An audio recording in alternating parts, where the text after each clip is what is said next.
ನಮಸ್ತೆ ಗೆಳೆಯರಿ. Current affairs ಪ್ರಶ್ನೆ ಪತ್ರಿಕೆಗಳನ್ನು ಹೊರತುಪಡಿಸಿ ನಾವು ಯಾವುದೇ ಎಕ್ಸಾಮನ್ನು ಸಕ್ಸಸ್ ಆಗೋಕ್ಕೆ ಸಾಧ್ಯ ಇಲ್ಲ. ಪ್ರೆಸೆಂಟ್ ಎಕ್ಸಾಮ್ಗಳನ್ನ ನಾವು ಗಮನಿಸ್ತಾ ಹೋದರೆ ಕರೆಂಟ್ ಅಫೇರ್ಸ್ದು ಯಾರು ಓದಿಲ್ಲೋ ಆತ ಯಾವುದೇ ಕಾರಣಕ್ಕೂ ಸಕ್ಸಸ್ ಆಗೋಕ್ಕೆ ಸಾಧ್ಯನೇ ಇಲ್ಲ. ಅದರಿಂದ ಕರೆಂಟ್ ಅಫೇರ್ಸ್ ಪ್ರಶ್ನೆಗಳು ಭಾಳ ಇಂಪಾರ್ಟೆಂಟ್ ಆಗಿರ್ತವೆ. ಇಂದಿನಿಂದ ನಾನು ಬೆಳಗ್ಗೆ ಮತ್ತು ಸಂಜೆ ಕರೆಂಟ್ ಅಫೇರ್ಸ್ ಪ್ರಶ್ನೆ ಪತ್ರಿಕೆಗಳನ್ನು ಅಪ್ಡೇಟ್ ಮಾಡ್ತಾ ಹೋಗ್ತೀನಿ. ನೋಡ್ತಾ ಹೋಗಿ. ಮೊದಲನೇ ಪ್ರಶ್ನೆ ಮೋಸ್ಟ್ ಇಂಪಾರ್ಟೆಂಟ್, ಎಲ್ಲ ವೆಬ್ಸೈಟ್ ಪ್ರಶ್ನೆಗಳು ಹಾಗೂ ಮೋಸ್ಟ್ ಇಂಪಾರ್ಟೆಂಟ್ ಪ್ರಶ್ನೆಗಳು.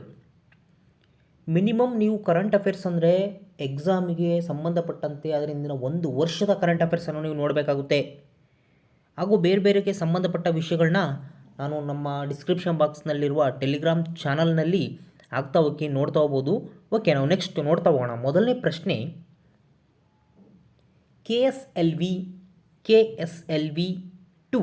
KSLV-2 ನೂರಿ ರಾಕೆಟ್ ಯಾವ ದೇಶದ ಮೊದಲ ದೇಶೀಯವಾಗಿ ತಯಾರಿಸಿದ ಬಾಹ್ಯಾಕಾಶ ಉಡಾವಣಾ ವಾಹನವಾಗಿದೆ? ನೋಡ್ತಾ ಹೋಗ್ಬೋದು ನೀವು ಆಪ್ಷನ್ಸನ್ನು. ದಕ್ಷಿಣ ಕೊರಿಯಾ, ಇಸ್ರೇಲ್, UAE, ಬಾಂಗ್ಲಾದೇಶ. ಸರಿಯಾದ ಉತ್ತರ ದಕ್ಷಿಣ ಕೊರಿಯಾ. ಸ್ವಲ್ಪ ವಿವರಣೆಯನ್ನು ನಾವು ನೋಡ್ತಾ ಹೋಗೋಣ. ಭಾಳ ಡೀಪ್ ಅಲ್ಲದೆ ಹೋದರೂ ಸ್ವಲ್ಪ ವಿವರಣೆ ನೋಡ್ತಾ ಹೋದರೆ ನಮಗೆ ಪ್ರಶ್ನೆಗಳು ಸ್ವಲ್ಪ ತಲೆ ಒಳಗಳು ಉಳ್ಕೊಂತವೆ. 100% ಹೋದರೆ ಅಟ್ಲೀಸ್ಟ್ 50% ಅವರ ತಲೆ ಒಳಗೆ ಹೋಗುತ್ತೆ. KSLV-2 ನೂರಿ ರಾಕೆಟು ಯಾವ ದೇಶದಪ್ಪ ಅಂದ್ರೆ ಅದು ದಕ್ಷಿಣ ಕೊರಿಯದ್ದು. KSLV ನೂರಿ ರಾಕೆಟು ದಕ್ಷಿಣ ಕೊರಿಯಾದಿಂದ ಮೊದಲ ದೇಶವಾಗಿ ನಿರ್ಮಿಸಲಾದಂತಹ ಒಂದು ಉಡಾವಣಾ. ಇದು ಫೇಲ್ ಆಗುತ್ತೆ. ಯಾಕೆ ಫೇಲ್ ಆಗುತ್ತಪ್ಪ ಈ ರಾಕೆಟ್ ಅಂದರೆ, ರಾಕೆಟ್ನಲ್ಲಿ ನಾವು 3 ಸ್ಟೇಜಸ್ ನೋಡ್ತೀವಿ, 3 ಹಂತದ ರಾಕೆಟ್ ಅಂತ ನೋಡ್ತೀವಿ. ಅಲ್ಲಿ ಏನಾಗುತ್ತಪ್ಪ ಅಂದರೆ 700 ಕಿಲೋಮೀಟ್ರಷ್ಟು ಎತ್ತರಕ್ಕೆ ಕೊಂಡೊಯ್ಯಲಾಗಿದೆ. 700 ಕಿಲೋಮೀಟ್ರಷ್ಟು ಎತ್ತರಕ್ಕೆ ಹೋದ್ಮೇಲೆ ಅಲ್ಲಿ 1.5 ಟನ್ ಪೆಲೋಡ್ ಇರುತ್ತೆ. ಆ ಪೆಲೋಡು ಯಶಸ್ವಿಯಾಗಿ ಬೇರ್ಪಡುತ್ತೆ. 1.5 ಟನ್ ಪೆಲೋಡು ಯಶಸ್ವಿಯಾಗಿ ಬೇರ್ಪಡುತ್ತೆ. ಓಕೆ, ಅದಾದಮೇಲೆ ನಿಗದಿತ ಸಮಯಕ್ಕಿಂತ 46 ಸೆಕೆಂಡ್ ಮುಂಚಿತವಾಗಿ 3ನೇ ಹಂತದ ಇಂಜಿನು ಉರಿಯುವುದನ್ನು ನಿಲ್ಲಿಸಿಬಿಡುತ್ತೆ. ಈ ಉರಿಯುವುದನ್ನು ನಿಲ್ಲಿಸಿದ ಕಾರಣ ಕಾರ್ಯಾಚರಣೆ ಏನಾಯಿತು? ವಿಫಲವಾಯಿತು. ನೆಕ್ಸ್ಟ್ ನೋಡಿ, ಪ್ರಶ್ನೆ 2, ಎರಡನೇ ಪ್ರಶ್ನೆ ನೋಡಿ, ಬಹುಮುಖ್ಯ ಪ್ರಶ್ನೆ. ಯಾವ ದೇಶವು ಉತ್ತಮ ಆರೋಗ್ಯ ಹೊಗೆಮುಕ್ತ ಅಭಿಯಾನವನ್ನು ಪ್ರಾರಂಭಿಸಿತು? ನೋಡಿ, ಆಸ್ಟ್ರೇಲಿಯಾ, UK, ಭಾರತ, ಫ್ರಾನ್ಸ್. ಉತ್ತಮ ಆರೋಗ್ಯ ಹೊಗೆಮುಕ್ತ ಅಭಿಯಾನ ಪ್ರಾರಂಭಿಸಿದ ದೇಶ ಯುನೈಟೆಡ್ ಕಿಂಗ್ಡಮ್. ಯಾಕೆ ಯುನೈಟೆಡ್ ಕಿಂಗ್ಡಮ್ಮು ಹೊಗೆಮುಕ್ತ ಅಭಿಯಾನವನ್ನು ಆರಂಭಿಸಿತು? ಅಥವಾ ಈ ಹೊಗೆಗೆ ಅಡಿಕ್ಷನ್ ಆಗ್ತಿರ್ತಕ್ಕಂತಹ ಯುವಕರು ಯಾವುದರಿಂದ ಎಷ್ಟು % ಆಗ್ತಿದ್ದಾರೆ ಅಂತ ಸ್ವಲ್ಪ ವಿವರಣೆ ನೋಡ್ತಾ ಹೋಗೋಣ. ನೋಡಿ, ಈ UK ಸರ್ಕಾರ ಉತ್ತಮ ಆರೋಗ್ಯ ಹೊಗೆಮುಕ್ತ ಅಭಿಯಾನ ಹೆಸರಿನಲ್ಲಿ ಹೊಸ ಉಪಕ್ರಮವನ್ನು ಪ್ರಾರಂಭಿಸಿದೆ. ಏನಪ್ಪ ಅಂದರೆ, ಈಗ ಕಿರಿಯ ಜನರ ಮೇಲೆ ವಯಸ್ಕ ಧೂಮಪಾನ ಮಾಡುವಂತಹ ಅವರ ಪ್ರಭಾವವನ್ನು ಎತ್ತಿ ತೋರಿಸಿದ್ರೆ ಅವ್ರನ್ನ ನೋಡಿಬಿಟ್ಟು ಕಲಿಯುವಂತಹ ಒಂದು ಚಾಳಿ, ವಯಸ್ಕರನ್ನ ನೋಡಿಬಿಟ್ಟು ಕಲಿಯುವಂತಹ ಕಿರಿಯ ಜನರ ಮೇಲೆ ಆ ರೀತಿಯಾದ ಪ್ರಭಾವ ಬೀರ್ತಾ ಇದೆ ಅಂತ. ಧೂಮಪಾನಿಗಳು ಧೂಮಪಾನವನ್ನು ತ್ಯಜಿಸುವಂತೆ ಈ ಅಭಿಯಾನ ಒತ್ತಾಯಿಸುತ್ತೆ. ಯಾವುದು? ಉತ್ತಮ ಆರೋಗ್ಯ ಹೊಗೆಮುಕ್ತ ಅಭಿಯಾನವು ಈ ಧೂಮಪಾನವನ್ನು ತ್ಯಜಿಸುವಂತೆ ಒತ್ತಾಯಿಸುತ್ತೆ. ಈ ಅಭಿಯಾನವು ಬಿಡುಗಡೆ ಮಾಡಿದಂತಹ ಅಂಕಿಅಂಶಗಳ ಪ್ರಕಾರ ಪೋಷಕರು ಧೂಮಪಾನ ಮಾಡುವ ಹದಿಹರೆಯವರಲ್ಲಿ 4.9% ಜನ ಸಹ ಅಭ್ಯಾಸವನ್ನು ಅಳವಡಿಸಿಕೊಂಡಿದ್ದಾರೆ. ಅಂದರೆ ಪೋಷಕರು ಏನು ಮಾಡ್ತಾ ಇದ್ದಾರೋ, ಹೊಗೆಯನ್ನು ಬಿಡ್ತಾ ಇದ್ದಾರೋ ಅಥವಾ ಈ ಧೂಮಪಾನಿಗಳಾಗಿದ್ದಾರೋ ಅದನ್ನು ನೋಡಿಬಿಟ್ಟು ಕಲಿತಿರ್ತಕ್ಕಂಥದ್ದು ನಿಯರ್ಲಿ ಒಂದು 4.95% ಜನ ಅದನ್ನು ನೋಡೇ ಕಲಿತಾ ಇದ್ದಾರೆ. ಅದಕ್ಕೆ ನ್ಯೂಜಿಲೆಂಡ್ ಸರ್ಕಾರ ಏನು ಮಾಡ್ತಿದ್ದಪ್ಪ ಅಂದರೆ 2030ರ ವೇಳೆಗೆ ಧೂಮಪಾನ ಮುಕ್ತವಾಗಲು ಗುರಿಯನ್ನು ಹಾಕಿಕೊಂಡಿದೆ. ಒಳ್ಳೆಯ ಉದ್ದೇಶ, ಗುರಿಯನ್ನು ಹಾಕಿಕೊಂಡಿದೆ.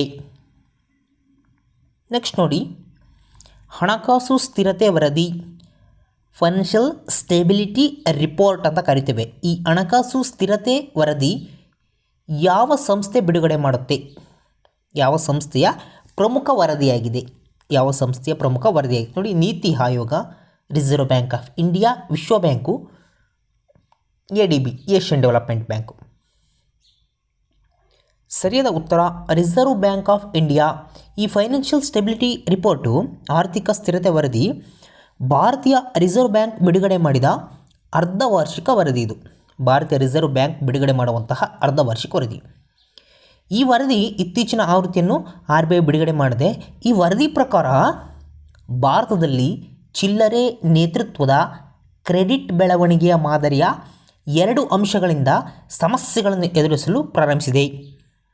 ಒಂದು, ಈ ಗ್ರಾಹಕರ ಹಣಕಾಸು ಪೋರ್ಟ್ಫೋಲಿಯೋದಲ್ಲಿ ಡಿಫಾಲ್ಟ್ಗಳ ಹೆಚ್ಚಳ ಮತ್ತು ಹೊಸ ಕ್ರೆಡಿಟ್ ವಿಭಾಗದಲ್ಲಿ ನಿಧಾನಗತಿ.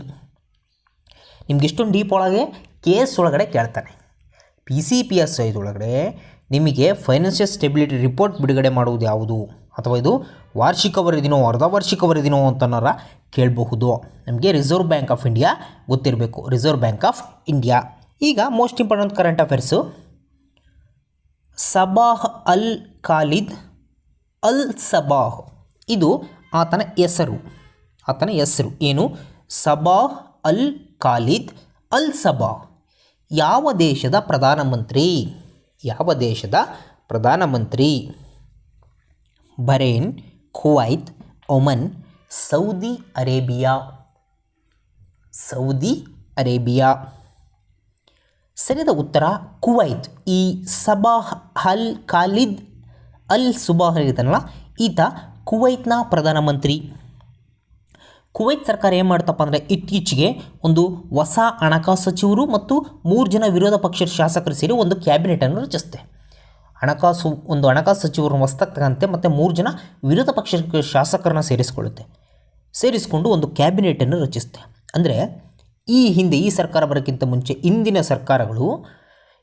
ಸರ್ಕಾರಗಳ ಬಿಕ್ಕಟ್ಟಿನಲ್ಲಿ ರಾಜೀನಾಮೆ ನೀಡಿದ ನಂತರ ಇದು ಈ ವರ್ಷ ಗಲ್ಫ್ ದೇಶದ 3ನೇ ಕ್ಯಾಬಿನೆಟ್ ಆಗಿದೆ. ಇವರು ಸಂಪುಟದಲ್ಲಿ ಒಬ್ಬರು ಮಹಿಳಾ ಸಚಿವರಿದ್ದಾರೆ. ಇದರಲ್ಲಿ 3 ವಿರೋಧ ಪಕ್ಷ ಸದಸ್ಯರು ಮತ್ತು ಒಬ್ಬ ಸರ್ಕಾರದ ಪರ ಶಾಸಕರು ಇದ್ದಾರೆ. ಹಣಕಾಸು ಸಚಿವರು ಅಂತ ಹೇಳಿದ್ದೇನೆ, ಅವರೇ ಸರ್ಕಾರದ ಪರ ಶಾಸಕರು ಸಮೇತ ಇದ್ದಾರೆ. ನೆಕ್ಸ್ಟು ಬ್ರಿಕ್ಸ್ನ ಹೊಸ ಅಭಿವೃದ್ಧಿ ಬ್ಯಾಂಕ್ ನ್ಯೂ ಡೆವಲಪ್ಮೆಂಟ್ ಬ್ಯಾಂಕ್. ಈ ನ್ಯೂ ಡೆವಲಪ್ಮೆಂಟ್ ಬ್ಯಾಂಕ್ನ ಹೊಸ ಸದಸ್ಯ ರಾಷ್ಟ್ರ ಯಾವುದೋ? ಈಗ ಇತ್ತೀಚೆಗೆ ಈ NDBಗೆ ನ್ಯೂ ಡೆವಲಪ್ಮೆಂಟ್ ಬ್ಯಾಂಕಿಗೆ ಒಂದು ಹೊಸ ರಾಷ್ಟ್ರ ಸೇರಿದೆ. ಆ ರಾಷ್ಟ್ರ ಯಾವುದು? ನೋಡಿ, ಇಟಲಿ, ಈಜಿಪ್ಟ್, ಇಸ್ರೇಲ್, ಬಾಂಗ್ಲಾದೇಶ. ಪ್ರಶ್ನೆ ಇದೇ ರೀತಿಯಾಗಿ ಕೇಳ್ತಾನೆ ನಾನು. ಮೋಸ್ಟ್ ಇಂಪಾರ್ಟೆಂಟ್ ಇರುತ್ತೆ, ಇದೇ ರೀತಿಯಾಗಿ ಕೇಳ್ತೆ. ಇದನ್ನು ನಾನು ಸ್ವಲ್ಪ ವಿವರಣೆ ಹೇಳ್ತಾ ಹೋಗ್ತೀನಿ. ಹಳೆ ರಾಷ್ಟ್ರಗಳು ಯಾವುದು, ಈಗ ಸೇರಿಕೊಂಡಿರೋದು ಯಾವುದಂತ ಇದನ್ನೇ ಸ್ವಲ್ಪ ಟ್ವಿಸ್ಟ್ ಮಾಡಿ ಕೇಳ್ತಾ ಹೋಗ್ತಾನೆ ಅಷ್ಟೇ. ಅದನ್ನು ಬಿಟ್ಟರೆ ಇನ್ನೇನು ಇರೋಲ್ಲ. ಮೋಸ್ಟ್ ಇಂಪಾರ್ಟೆಂಟ್ ಸರಿಯಾಗಿ ನೋಡಿ. ಬ್ರಿಕ್ಸ್ಗೆ ಸೇರಿದಂಥ ಈ ನ್ಯೂ ಡೆವಲಪ್ಮೆಂಟ್ ಬ್ಯಾಂಕ್ಗೆ ಸೇರಿರ್ತಕ್ಕಂತಹ ಒಂದು ಹೊಸ ರಾಷ್ಟ್ರ ಯಾವುದು? ಸರಿಯಾದ ಉತ್ತರ ಈಜಿಪ್ಟ್ ರಾಷ್ಟ್ರವು ಈ ಬ್ರಿಕ್ಸ್ನ ಹೊಸ ಅಭಿವೃದ್ಧಿ ಬ್ಯಾಂಕ್ ಈಜಿಪ್ಟನ್ನು ತನ್ನ ಹೊಸ ಸದಸ್ಯ ರಾಷ್ಟ್ರನಾಗಿ ಸೇರಿಸುವುದಾಗಿ ಘೋಷಿಸಿದೆ. ಈ NDBಯನ್ನು ಬ್ರಿಕ್ಸ್ ರಾಷ್ಟ್ರಗಳು ಯಾವಪ್ಪ? ಬ್ರೆಜಿಲ್ಲು, ರಷ್ಯಾ, ಇಂಡಿಯಾ, ಚೀನಾ ಮತ್ತು ಸೌತ್ ಆಫ್ರಿಕಾ. ಇವು 2015ರಲ್ಲಿ ಸ್ಥಾಪಿಸ್ತವೆ NDBಯನ್ನು.